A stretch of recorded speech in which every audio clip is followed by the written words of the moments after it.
Good morning, Dr. Patmos, and it is my least favorite day of the year, April 15th, tax day. And I want to do an important video for you today because it has happened again.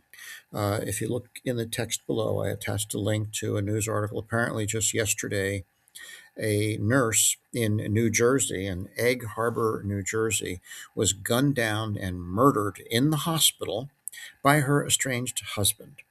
Now, this is an awful thing to think about. Here you are in a hospital and you have a crazy man come in with a gun, open fire in a hospital in front of patients and staff, and kill someone and then kill himself.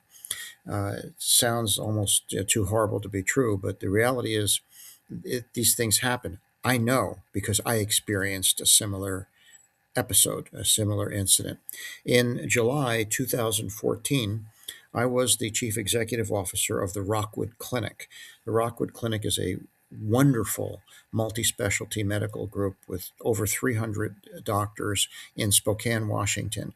And the Rockwood Clinic at that time was affiliated with Deaconess Hospital in Spokane and Spokane Valley Hospital in a three-tier or three-prong, three-legged stool healthcare system involving the Rockwood Clinic, Deaconess, and Spokane Valley Hospital. I was the CEO of the Rockwood Clinic, and that is a very, very large clinic. It had something like 74 clinic locations. One of the locations was a very large cancer center. I mean, it is a big cancer center located in the Deaconess Medical Center.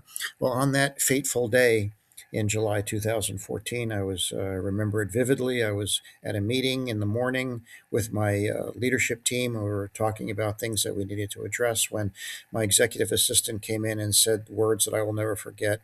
Quote, "There's been a shooting at the cancer center. The police have been called." You know, I, that at that moment, my life changed. I sprung into action. I immediately drove over to the cancer center. And when I got there, what I saw, I will never forget. There were people sitting in the waiting room who were stunned and in shock. They were pale, ashen, and frozen. They couldn't move. Other people were running out of the cancer center, fearing for their lives.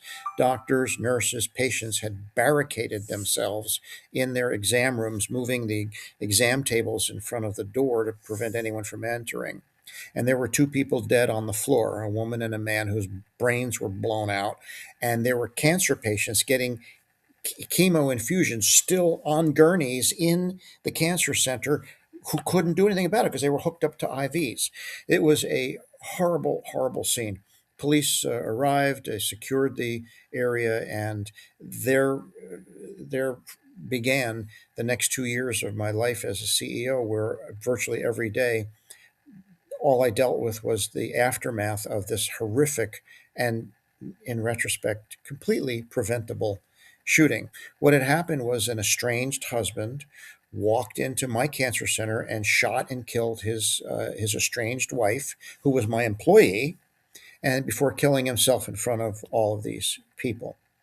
It was a complete disaster and an awful, awful thing to live through, to experience, and to try to manage. Nothing in medical school or in business school. I went to a wonderful medical school and a fantastic, one of the best business schools in the world. Nothing prepares you for this kind of event as a CEO. It makes anything else that a CEO has to deal with, a budget variance, a turnaround, all of that is child's play compared to managing a shooting in one of your facilities. Well, I know a little bit about this because I lived through it. After that experience in 2014, I have been a tireless advocate for increased security in healthcare settings and in hospitals.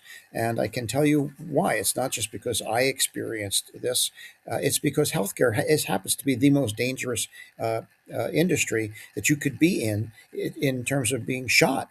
In fact, it's ridiculous, but hospitals and healthcare facilities you're more likely to be shot in a hospital and healthcare facility if you're a doctor or a nurse than if you're a police officer. Now think about that. Police officers are at lower risk of being shot on the job than a doctor or a nurse. This is unacceptable, and nothing is being done about it. I've been talking about this problem now for 12 years, and every place I have worked subsequently, I have advocated passionately for more protection for hospital workers. It's ridiculous. And I can tell you, most hospital CEOs and health system CEOs to whom I reported have no interest in doing anything about this. And you wonder why. What is it? Well, I can tell you exactly what it is. So it actually turns out that there's very good data that hospitals and health systems are dangerous locations, and that doctors and nurses are at particular risk. Anyone, you can't go to an airport without being screened for a weapon. You can't go into a courthouse or any federal or state judicial facility, go into court without being screened for a weapon. You can't go to a concert. I mean, you can't go see a heavy metal concert or any concert without being screened for a weapon. You can't go to a college basketball game without being screened for a weapon, but you can walk into almost any hospital in the United States with a weapon and open fire. A crazy person can walk into ICU or an administrative office, although those are often locked, or into any patient care area like my cancer center and open fire because hospital CEOs are reluctant to take on this issue. And why is that? It's because, as one very famous hospital CEO told me, we don't want to turn the hospital into an armed camp, quote unquote.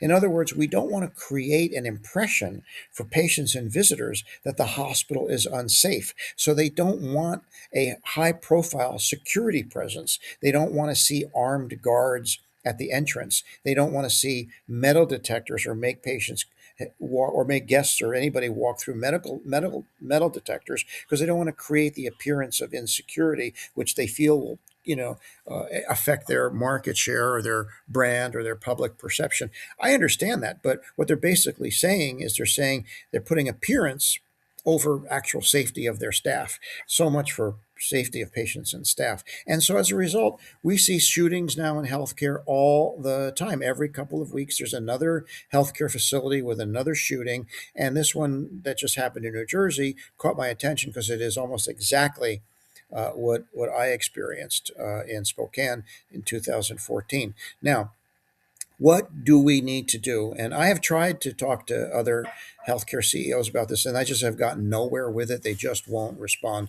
What do we need to do? We need to screen people entering hospitals for weapons. We do that for so many other things. Unfortunately, we have to do that now. And I would argue that actually, I think the patients and the staff and the physicians and the nurses would really appreciate it. They would feel much more secure and much more safe at work if they knew that the hospital actually cared about them and was putting measures in to prevent or at least reduce the likelihood that someone can get into the facility with a weapon. Right now, hospitals are wide open. Usually, there are multiple entries and exits that you can walk into. You can find doors propped open in the back. You can walk into the front door, the side door. There's doors all. You can enter a hospital through so many different uh, areas.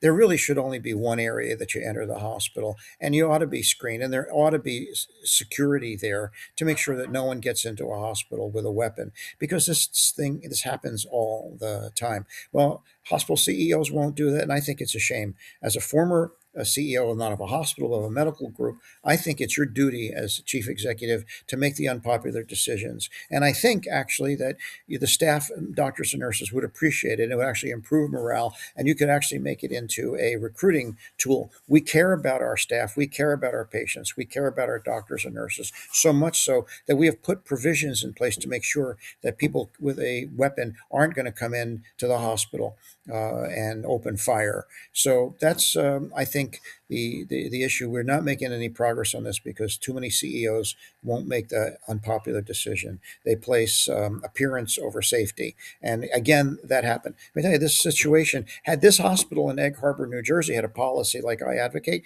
this woman would not have been killed. Her husband walked into that facility with a gun.